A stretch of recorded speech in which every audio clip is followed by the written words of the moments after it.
It's been a while, but we're back. After a busy couple of months that included moving house, I'm finally diverting my attention back towards the Emperor of Mankind's throne room. Even though I haven't had as much time as I would have liked to work on the project, a surprising amount has been achieved since the last video. In my last update, we took a little look at the wooden frames that are going to make up the base for the palace walls. This expansion adds an extra 2 feet to the diorama and a metre in height. I really wanted to see what one of these sections was going to look like once complete, so that's where we're starting off. We begin with a familiar kit that's seen a lot of use throughout the project, which is the Zone Mortalis tile set. Yes, I'm buying them all up for the project, and no, you can't have any. I started off by sticking these tiles down to our wooden frames using no more nails. If you're using these tiles and struggling to get them to lie flat, I highly recommend using no more nails as it prevents them from warping and has a very strong bond. I also put some weights on top of these whilst they are drying to keep them nice and flat. You might notice that the panels on the base overhang slightly. I'll cut these off later down the line and stick some coping over the top, in a similar style to what I'd done with the main portion of the diorama. Once the tiles had had around 24 hours to dry, it was time to start adding the wall sections to the frame.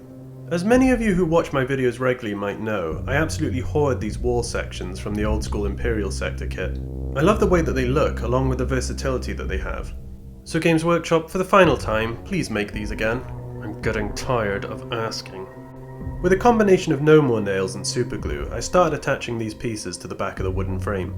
I was very impressed with how these started to look very early on, and it gave me high hopes for what the completed wall section might look like.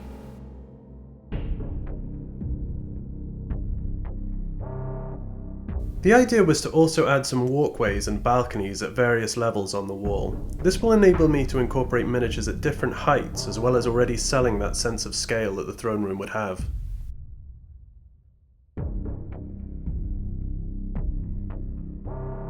How did I make sure all these balconies stay in place, you might wonder? Well, with some good old-fashioned ingenuity, of course. Very professional.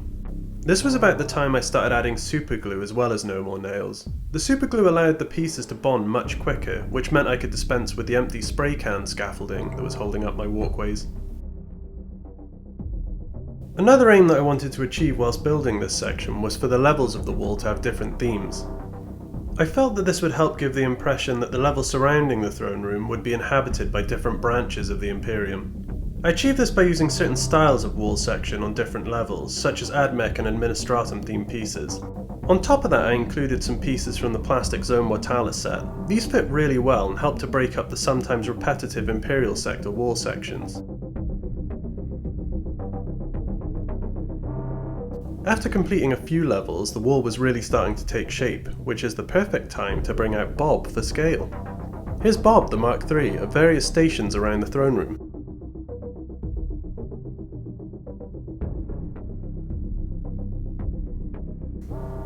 Now here's Bob on the wall.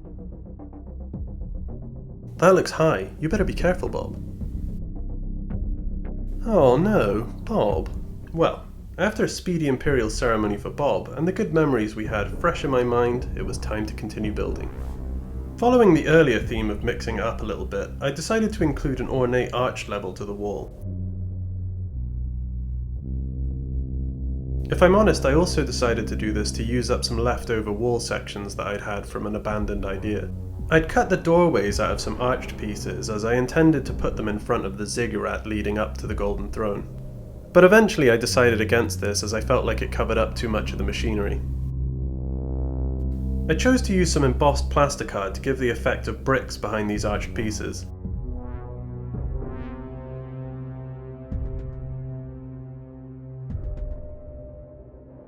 Considering I hadn't initially planned on this level, I was very happy with how it turned out.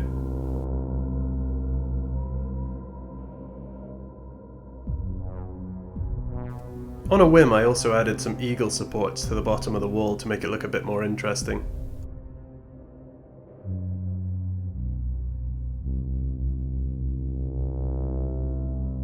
At this stage of the build, I thought I'd take a little rest from wall building, although I'm sure the sound of that would break Uncle Dawn's heart. Using my bits box, which at this stage has become very extensive, I created a few pieces I'm quite happy with.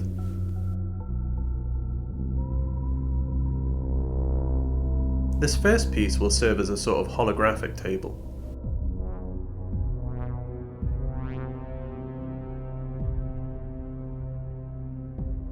I'm not sure what my aim was behind the second piece, but we'll just call it a teleporter. Maybe it teleports in all the bananas needed by the custodies to keep their potassium levels up. Last but not least is this Generatorum hub that my good friend Noel sent me, and it's been sat neglected for quite a while. With these pieces of machinery and some more that I plan to build in the future, we can start to make the throne room feel a bit more inhabited and less vast and empty. One aspect of the build that I was looking forward to for quite a while was applying some transfers to spice it up a little bit. Oh boy, did I get my fill of transfers! Aside from spending hours adding decals to the throne room floor, I've definitely learnt a few lessons about them. I think one of the most important things that I've learned is that transfers have a shelf life. Pretty early on I realised that some decal sheets in my collection were far too old and would break easily. The ones that I did manage to apply would dry awfully, and no amount of microset or microsol would remedy it. This was a bit of a shame, as there's some very unique older decals that I have in my collection, but alas. What I ended up doing was using more recently produced decals, which I had no problem applying. Thanks to my awesome Patreon supporters, I was also able to purchase some great decals from various sets, which lent themselves very well to the project. My personal favourite is the Astra Militarum tank sheet, as it has so many unique and interesting transfers on it. To add a bit of visual intrigue, I ended up picking out a few of the floor panels on the diorama and painting them in different colours. The gold can become a little overwhelming after a while, so I thought it'd be a good idea to break it up a little bit.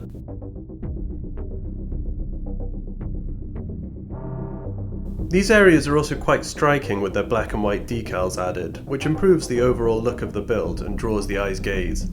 I probably spent about 4 or 5 days applying hundreds of decals to the diorama, and even though it was a roller coaster, I'm impressed with how they turned out. Just don't make me apply any decals for a while. I feel like they add so much character to the build, and once they're weathered, they'll look just the way I want them to. After all said and done, and verging on transfer applying burnout, this is what the throne room floor is looking like.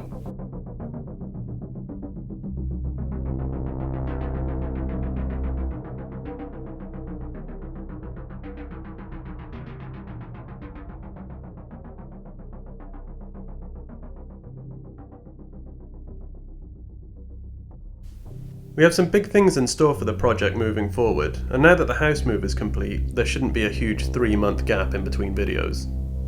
There's also going to be a rather exciting painting competition coming up, so stay tuned on social media for that.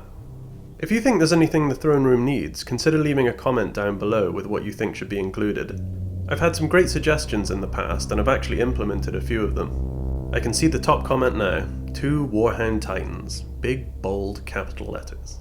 Thank you to all my Patreon subscribers for making this possible, and thank you for watching. If you want to stay up to date with the project, consider subscribing and following the social media linked below. Please check out my other videos if you're new to the channel. Thank you for watching, and I'll catch you in the next one.